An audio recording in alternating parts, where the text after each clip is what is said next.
Second question, guys. Please discuss one or two challenges you have faced in your career and the actions you have taken to overcome them. And I'll ask Dwight to start.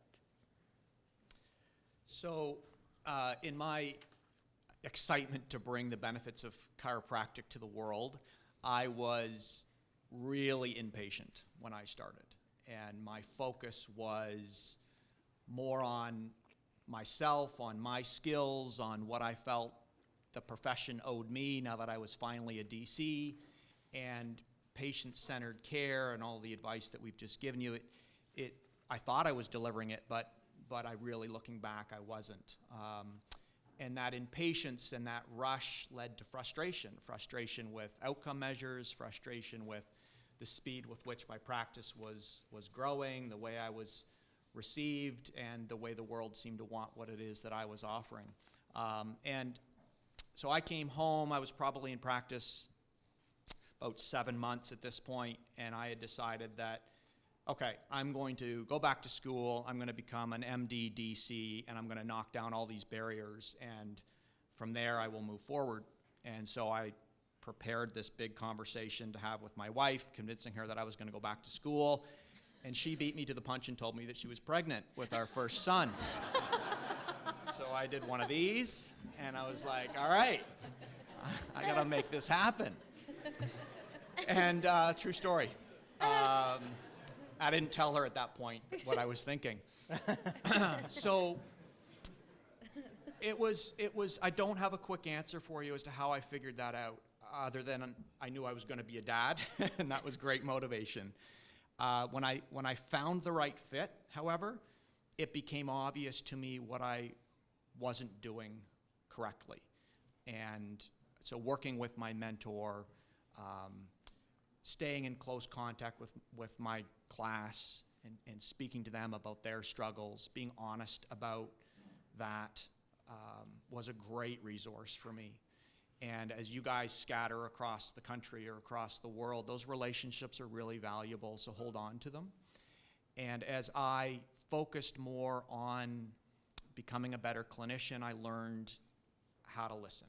And I think that that required me to slow things down, and as I started to get that figured out, things started to roll.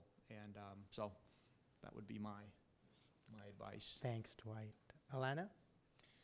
So I'm still facing challenges every day, and as a new grad, like even I was just saying, speaking with these two amazing chiropractors is still giving me great insight.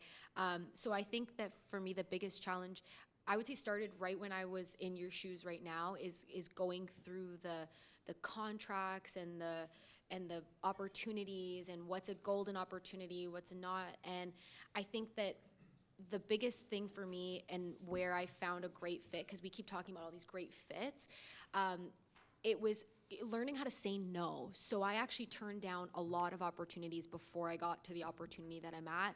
And that was really scary because there was this comfort in having a clinic, having an end goal, knowing that comfort of knowing where you were going to be. But the way that I came to those conclusions was really going and shadowing the clinics. Every contract that I got, I would go to the clinic and shadow the chiropractor once, twice, 3 times, 4 times. And it seems like a lot of time now because you're so busy with exams, you're so busy with everything you have going on.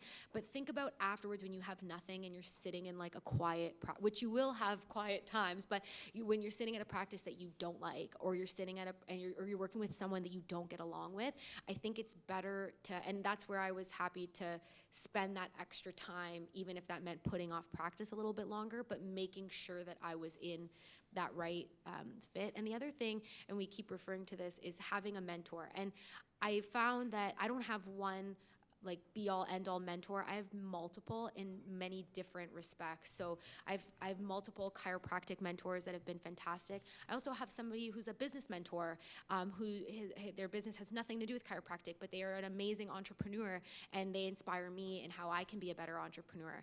I also have a passion in prenatal and women's health, and I have a mentor in that field that if I have a pregnant patient come in and I'm like, I'm not really sure about these symptoms that they're coming up with, but I'm not sure if these normal. Obviously there's Dr. Google, but I also have Dr. Draper I can go to that I can talk about that stuff. So it's basically making connections with other people and even your classmates. So basically the biggest challenge that I still am going through is just really feeling dumb. You feel, you graduate and you're a doctor and it's amazing and everyone's patting you on the back and you get into practice and you think you're on top of the world, and then your balloon gets burst the second you have a patient come in and you have no idea what's going on.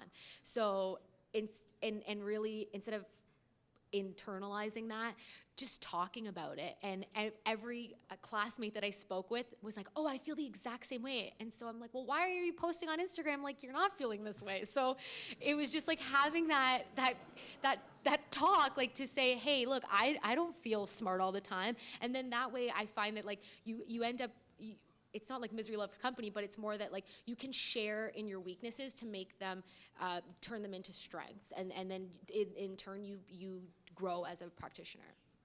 Thank you. Evelyn, any thoughts? So in terms of the challenges, actually, so something you said, actually, we're all talking about mentors. It's important, keep in touch with your classmates, keep in touch with your clinicians and profs and senior chiros out there. So when we talk the questions about challenges, and I have one that's sort of more clinical and one that's a little bit more sort of practice management. And my clinical one is something that I hear a lot. I felt a lot when I graduated. I hear a lot from new grads that I keep in touch with, and it's, oh my God, my patients are not doing their homework or their rehab, and it's so frustrating. It's not my fault. They're not getting better. And I'm gonna, we all have mentors, and I'm gonna out, here's my little trick. Secret mentors. People that you talk to that don't know that they're your mentors, and you get to utilize them. So I'm going to out one of mine because he's in this room, Dr. Harris. When I mentioned that to him early in my career, he essentially said in a much more polite way to check myself. So I'm here to say check yourself. If you notice that all your patients aren't doing their homework and that's not your fault, it probably is your fault. So ask why, ask what the restrictions are, is it that your treatment plan or your homework is, too difficult, too onerous? Maybe it's at an athletic level that your patient isn't at, for example. The psychological component, I know a lot of new grads often talk about not wanting to, not wanting to deal with that component and how that's so much more difficult. And I missed that a lot in my first couple years, I would say. I didn't want to think about it. I was honestly being a little bit lazy. So along with check yourself, I'm going to say don't be foolish, because the psychological component of healing is in every type of injury, healthcare issue, whether that's a meniscal injury or whether that's neuropathic pain. Think about that side, and that really helps to make achievable goals along with talking to your patients in coming up with a treatment plan going forward. So first challenge, check yourself, don't be foolish, secret mentors. Second challenge was in the first, 3 or 4 years of practice, I was, getting rolling, seeing more patients, and it was good, but I wasn't feeling fulfilled.